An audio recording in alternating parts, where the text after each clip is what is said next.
그러니까 그때 당시는 이제 저한테 이제 생전나누다가 이제 하기 시작, 나름대로 제가 뭔가 해드리기 시작할 때, 그때 크레아틴 수치가 얼마였냐면은 1.91 정도였어요. 1.91. 보통 이제 정상은 0.5에서 한 1.4 정도가, 물론 이제 남자, 여자가 조금씩 다르기도 합니다만, 보통 이 정도 같으면 정상 수치로 봐요.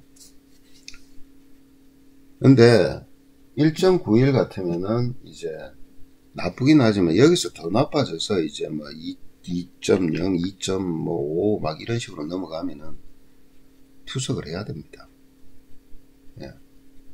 이때는 이제 많이 나빠져서 이제 아직까지 투석 전 단계까지는 아니더라도 그래도 많이 나빠져 있는 상태죠.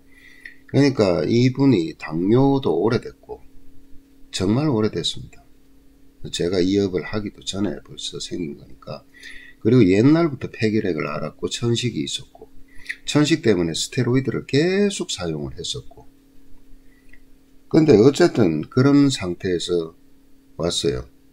그리고 또 다른 사람 같으면 진득하게 뭔가를 해서 이제 어느 기간, 최소한 저는 이제 3개월에서 6개월 정도를 꾸준하게 뭔가를 관리하는 어떤 체계, 기본부터 이제 하는 거를 저는 어떤 모든 어떤 시스템적으로 저는 그렇게 갖추어 놨기 때문에 잔재주 부리듯이 하고 싶지는 않아요. 예. 그렇게 한다고 해서 해결되지도 않고. 예. 그렇지만은 어쨌든 저의 어떤 하나의 방법이 있는 거죠. 근데 이 영감님은 그렇게 안 해요. 성질도 급해요. 예. 저희 모친이 엄청 고생을 많이 했습니다. 그 덕분에 저희 모친도 콩팥이 나빠졌어요. 하도 시달려가지고. 근데 어쨌든 그때 당시 1.91이었는데 그렇게 한 며칠 하고 내려갔다가 또 허리 아프니까 또 온 김에 저는 이제 허리 자체를 어디에 기준을 두고 했냐면은 바로 이 콩팥에 기준을 두고 어느 정도 관리에 초점을 맞췄단 말입니다. 그렇게 하고 나서 그 다음 달 병원 가니까 1.71이 됐어요. 예. 그러고 나서 이제 시골에 집을 이제 노인네가 이제 90이 목전에 따보니까요. 갑자기 쇠약해져요. 누구나 그래요. 거기다가 뭐 당뇨도 있고 여러 가지가 있으니까. 그리고 잘 안 움직여요. 워낙 자기 몸은 살이지만은 귀찮은 걸 또 안 하려고 그러는 양반이다 보니까. 그렇게 해서 이제 제가 사는 곳으로 다 옮겼습니다. 그렇게 시골에서만 살라고 고집하더니. 그렇게 해서 또 여기서 이제는 또 여러 가지 다른 쪽도 나타나기 시작해요. 어떤 때는 체하기도 하고, 예, 이런 것들이 나오니까. 그렇게 해서 제가 마음 잡고 이제 한 2주 정도를 좀 관리를 해드렸어요. 그리고 이제 최근에 병원에 갔습니다. 왜 그러냐면은 이제 자꾸 이제 증상이 이제 감정적으로 너무 이제 약해지면서 두려움, 공포증을 많이 느껴요. 원래 신장이 공포를 주관하니까 그런 것도 있지만은 다른 의미가 아닙니다. 이게 뭐냐면은 제가 봤을 때 전반적으로 근육 부분에서 어떤 이완 수축을 하는 데에서나 신경의 전도에서 전체적으로 포괄적으로 좀 뭔가 문제가 있겠다 싶어서 병원 검사를 받게 왔는데 검사를 받으니까 나트륨 수치가 떨어져 있는 거예요. 잘못하면 죽을 수도 있습니다. 예. 나트륨은 이제 칼륨과 나트륨, 칼슘과 마그네슘이 서로 기량작용을 하죠. 어쨌든 그러기 때문에 제가 이제 병원에 가서 수액 맞고 해서 일주일 정도를 꾸준하게 관리를 받아야 돼요. 그럴 때는. 예. 그렇게 해서 나트륨 수치를 정상화 시키고 다시 모시고 오려고 딱 했는데 가서 딱 재니까 이번에 1.41이 나온 겁니다. 거의 다 됐죠. 1.51이 나온 겁니다. 그러니까 제가 못 가고 우리 집사람을 보냈는데 병원 의사가 이해가 안 간다는 거예요. 예? 그 병력이 다 있잖아요. 먹는 약들이 다 있어요. 거기에 전부 당뇨 합병증이에요. 그런데 어떻게 이렇게 크레아틴 수치가 변할 수 있냐는 거예요. 이해가 안 갈 수밖에 없죠. 의사 입장에서는. 예. 그렇다고 이 영감님이 제가 그렇다고 다른 어떤 그 사람 관리하듯이 그렇게 한 것도 아닙니다. 제가 이번 영상이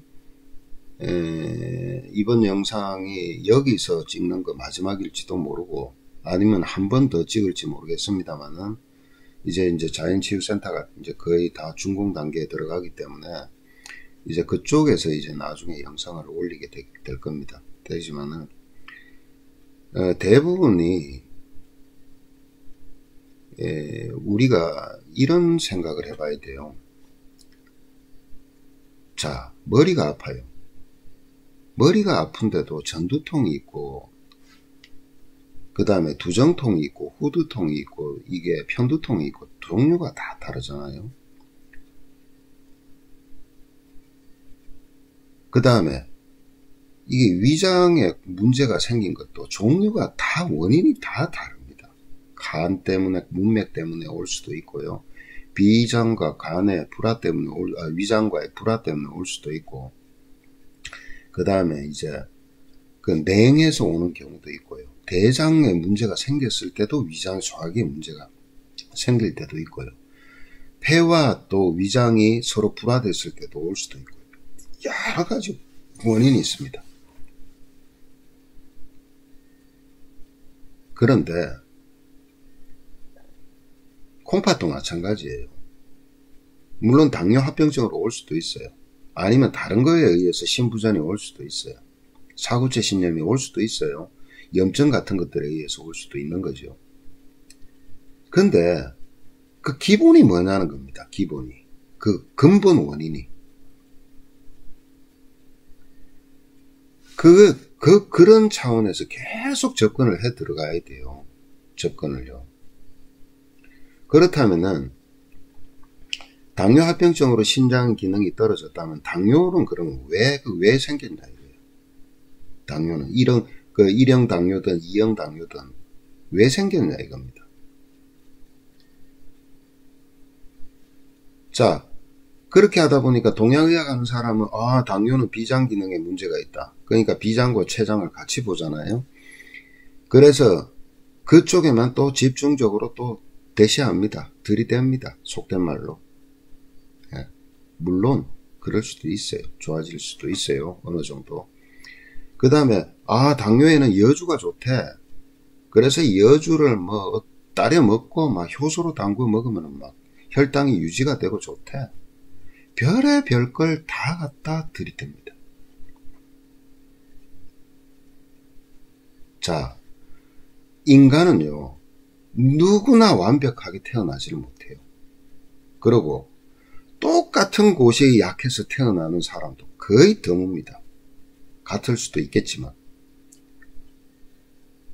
천차만별이에요. 얼굴 생긴 것도 비슷할 수 있지만 똑같을 수가 없어요. 쌍둥이도.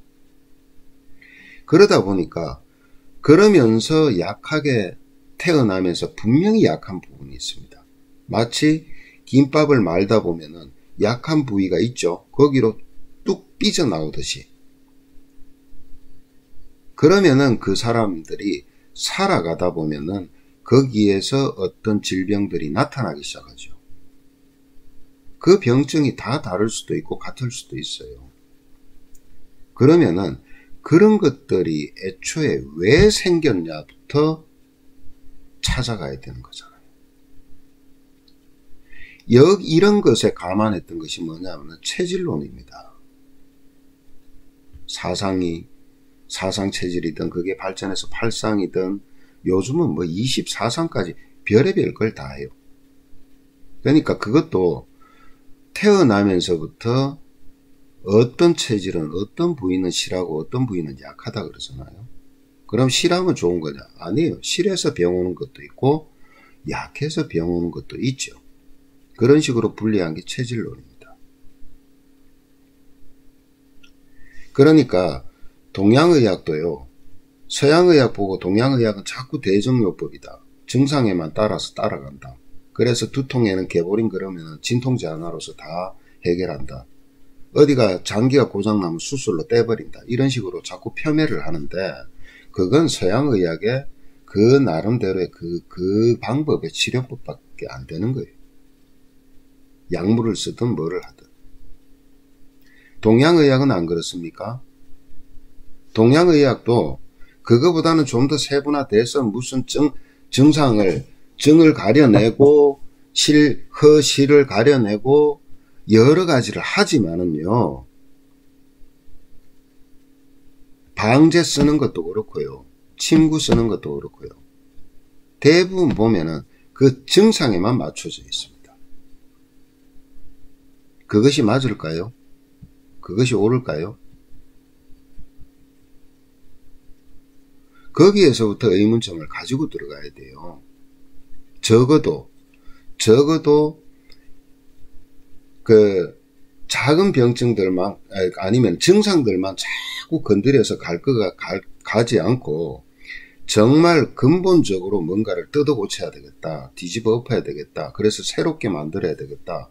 그러려면은 그런 차원에서 접근해서는 힘듭니다.